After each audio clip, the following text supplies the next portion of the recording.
कहानी एक गंगा में स्नान। एक बार भगवान शिव जी पार्वती जी के साथ हरिद्वार में घूम रहे थे।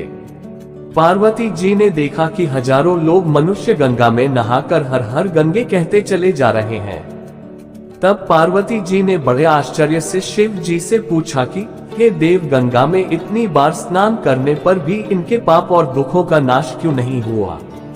क्या गंगा में पापों के नाश का सामर्थ्य नहीं रहा? तब शिव जी ने पार्वती जी से कहा, प्रिय, गंगा में तो वही सामर्थ्य है, परंतु इन लोगों ने पाप नाशिनी गंगा में स्नान ही नहीं किया है, तब इन्हें लाभ कैसे होगा? पार्वती जी ने आश्चर्य से कहा, स्नान कैसे नहीं किया? सभी तो नहाकर आ रहे हैं, अभी तक तो इनके शरीर भी नहीं सूखे हैं। शिव जी ने कहा, ये केवल जल में डुबकी लगाकर आ रहे हैं, तुम्हें इसका रहस्य कल समझाऊंगा। एक चौड़े रास्ते में एक गहरा गड्ढा था, चारों ओर कीचड़ भरा हुआ था। शिवजी ने वृद्ध रूप धारण किया और दीन विवश की तरह गड्ढे में जाकर ऐसे पड़े जैसे कोई मनुष्य चलता हुआ गड्ढे में गिर पड़ा हो और निकलने की चेष्टा करने पर भी न निकल पा रहा हो। पार्वती जी को शिव जी ने ये समझाकर गड्ढे के पास बैठा दिया कि देखो, तुम लोगों को यूं पुकारती रहो कि मेरे वृद्ध पति अकस्मात गड्ढे में गिर पड़े हैं और कोई पुण्यात्मा इन्हें निकालकर इनके प्राण बचाए और मुझ असहाय अभागिन की सहायता करे।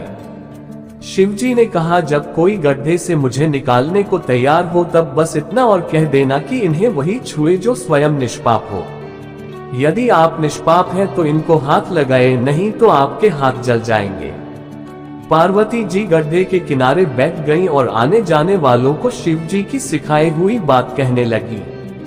कई लोग लज्जा से डरे तो कईयों को कुछ धर्म का भय हुआ, कई कानून से डरे आगे, और कुछ दयालु सच्चरित्र पुरुष थे। उन्होंने करुणावश युवती के पति को निकालना चाहा, परंतु पार्वती जी के वचन सुनकर वे भी रुक गए। उन्होंने सोचा कि हम गंगा में नहाकर आए हैं तो क्या हुआ, पापी तो है ही, कहीं हाथ न जल जाए। किसी का साहस नहीं हुआ, सैकड़ों आए पूछकर चले गए। संध्या हो चली। शिवजी ने कहा, पार्वती, देखा आया कोई सच्चे हृदय से गंगा में नहाने वाला। कुछ देर बाद एक जवान हाथ में लोटा लिए हर हर गंगे करता हुआ निकला।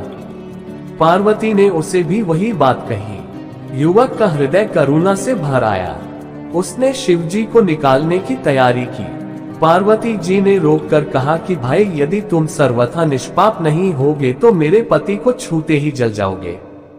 उसने उसी समय बिना किसी संकोच के दृढ़ निश्चय के साथ पार्वती से कहा कि माता, मेरे निष्पाप होने में तुझे संदेह क्यों होगा? देखती नहीं, मैं अभी गंगा से नहाकर आया हूँ। गंगा में गोता लगाने के बाद कभी पाप रहते हैं भला? आपके पति को अभी निकालता हूँ। इतने में युवक ने बूढ़े को ऊपर उठा लिया।